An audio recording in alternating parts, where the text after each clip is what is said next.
Men of the ancient builders' guilds put the utmost of craftsmanship into the intricacies of roof structure. For the roof in Samoa is the house, in this gentle climate where no walls are needed but a palm leaf curtain. One thing I could say is a lot of the knowledge to building the fale was kind of kept secret amongst the tufunga themselves. They didn't really share that. The origin stories, they just liked having something that no one else had. I think having knowledge meant that they had power that no one else had. Yeah. For me, I try to look at the orientation of the site, where the wind's coming from, where the sun is going to rise and where it's going to set. All those things are going to have an impact on how comfortable the building will be.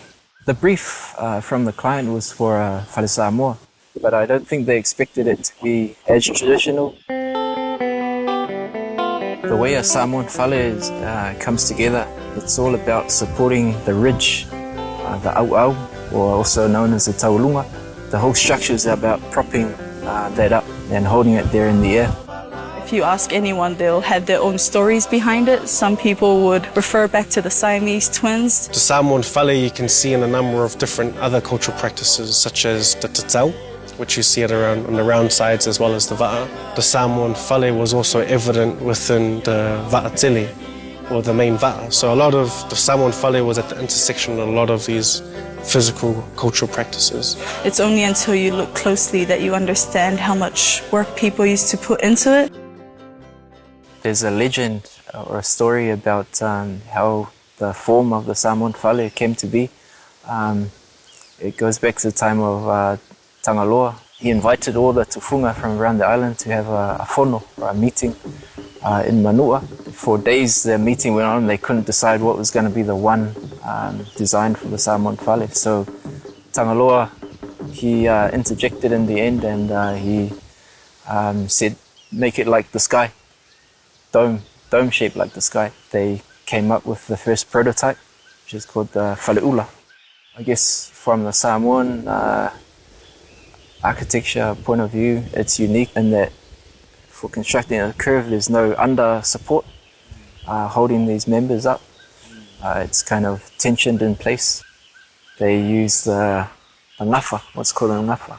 The distance of the outstretched hands is called a ngafa.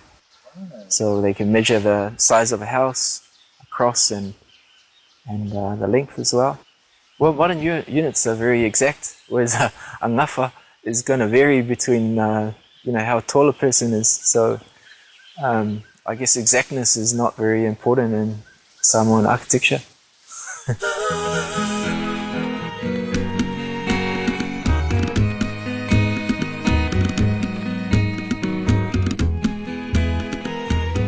Top of the line, which is the fale malo, which is used for meetings and receiving guests. Now, fale malo were two types. The fale which has a shorter tu, so it gives it a more round appearance, and the fale folau, which the middle is elongated. And then next in line you have the fale which is used for everyday living. And then in former times you also had the folau va'a, which is a canoe shed. Because back in the day, the main form of transportation was va'a. The other fale kuka and fale umu, there was another kind of complementary fales to the two main fale, which is the fale tili and the fale afalau. Its rounded ends as well as its straight ends all demonstrate at different parts of the Samoan village. You have the internal support posts, typically on the larger fale, and then you have the outer ring of perimeter posts, which are called paulalo. And if you ever seen a meeting in session, you'll see all the title holders or the matai sitting at a post or in between posts. We always use these posts as a representation of the support that's holding up the fale of the village as well.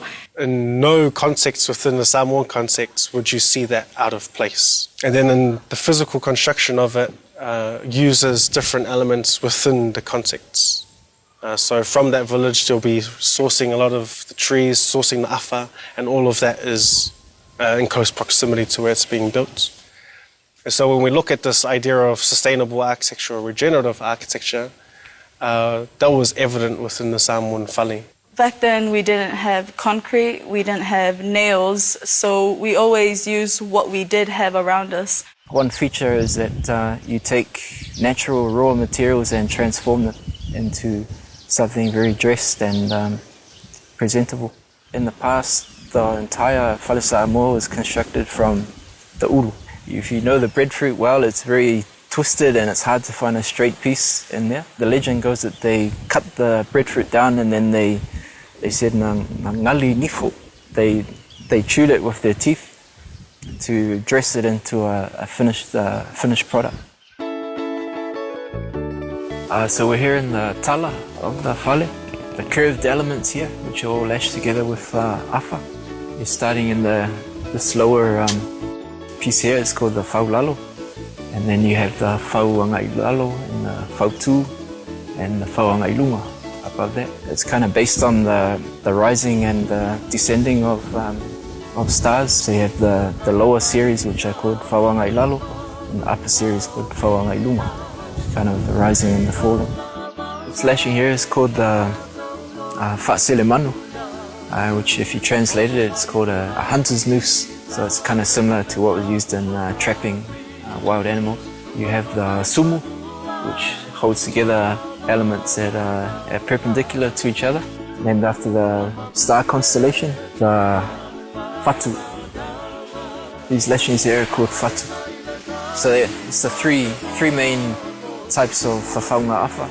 There's sumu, fale and fatu.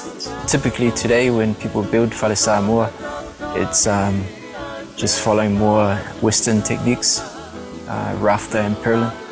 Within over the last century, we've really seen the slowing down of the transferring of that knowledge between Te Whunga Fale and the next generation of craftsmen, next generation of designers. The teaching of the art form has kind of stopped because the guilds are no longer around. So for me as an architect and being very interested in the fale, and also my background, my grandfather was a Te Whunga fale, so I have a little bit of the knowledge. So whenever I get an opportunity as an architect in a new commission, I try to incorporate Samoan methods.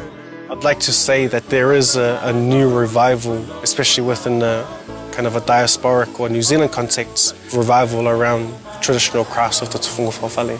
And that's being sought after now, especially in the face of climate change.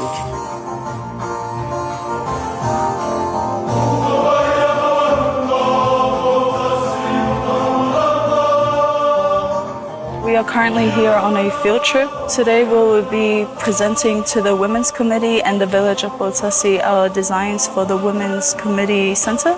Before we started designing the Botasi Women's Center, we were to do some research on the Botasi area, and in doing so we found some images of the destruction that happened from the tsunami in 2009. It was a really hard time for us, but we knew it was a lot harder for those that were here.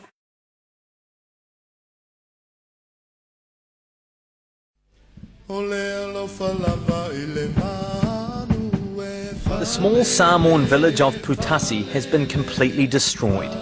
Boats have been grounded, houses flattened, the tsunami causing devastation across the Pacific. That earthquake generated a tidal wave which destroyed Upolu's idyllic southern coastline and changed the lives of many forever.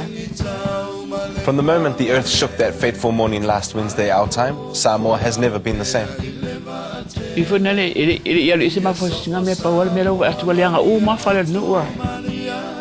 What you can see along the coastlines are remnants from the tsunami, such as these ruins that we're looking at here. And so what you're seeing in Samoa and the Pacific Islands now are a lot more consistent and constant cyclones. And you can really see that over the last few years here in the Pacific Islands.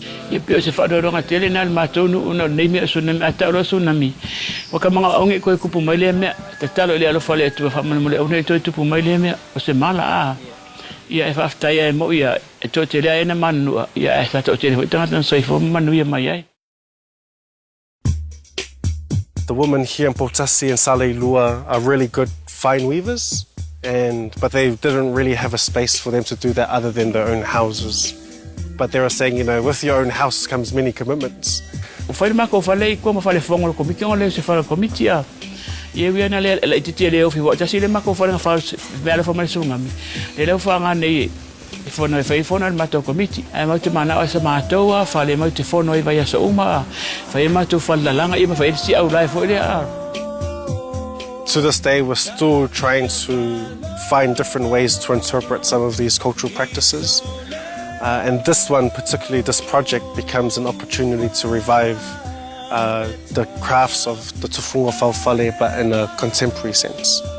Seeing what we used to do back then and understanding how hardworking our people used to be, our ways of life, our lifestyle. I mean, you see the fale on, you know, sports logos, on Ia Lava Lava. It's kind of an icon for the Samoan culture and the people, but you know, it's very seldomly built these days.